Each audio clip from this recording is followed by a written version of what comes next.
Harka fuunee akkam jirtu kabajamtoota daawwattoota sagantaa poolisii Oromiyaa oduu har'aaf qabanne isinitti himaa dursa oduu ijoo. Godina Harargee lixaatti daldalli seeraan alaa birrii miliyoona 35 olitti tilmaamamu to'atamuusaa poolisiin beeksise.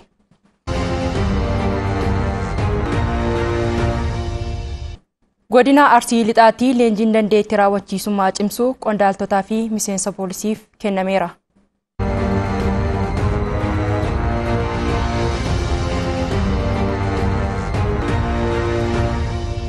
Amma oduu bal'inaan Ambilsee Bayyanaati.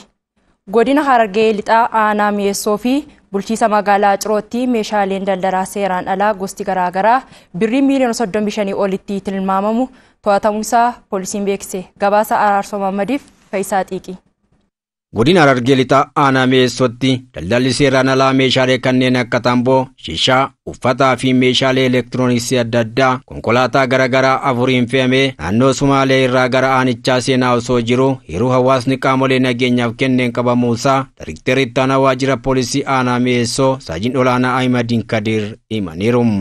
Daldalli seeraan alaa konkolaataan afur FSR 2 fi Asuusii 2 kalaqoo gabatee 56 8 91 fi 67 8 90 Oroo kan ta'ee fi AA kan ta'e kun akkasumas makiinaan konkolaataa 2 gabatee malee kan deeman daldala seeraan alaa kontirbaandii fe'achuudhaan nu biratti to'atamaniiru.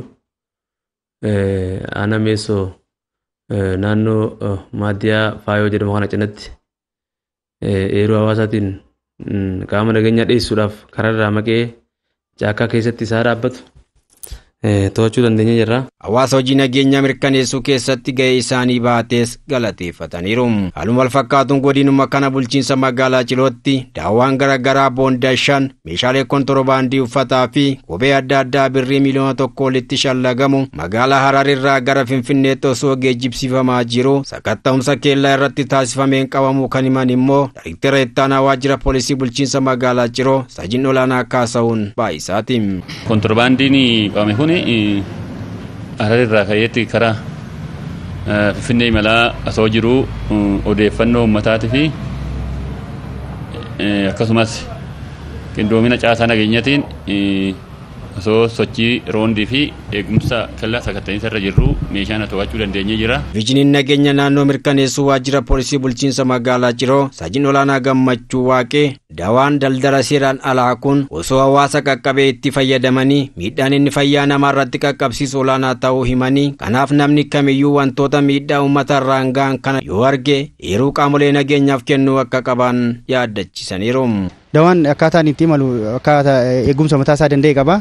Eegumsi isaa mataa isaa danda'e kun osoo hin taasifaminiif meeshaalee garaagaraa silaa daawaa waliin fe'amuun hin qabne hin malle keessatti fe'amee kan deemaa jiruu fi akkanatti hawaasa bira osoo ga'e miidhaan taane kan hawaasa irra geggeessisu waan ta'eef eeruu uummanni nu kan irra dhaabbannee kan to'atame ta'uu isaati. Hawaasnis daldalli seeraan alaa qabame kun kan yeroon irra darbe waan ta'eef kun immoo fayyaa namaa irratti miidhaa geessisuu waan danda'uuf nutis daldala seeraan alaa kana ittisuuf gahee keenya dibaanaa jedhaniiru.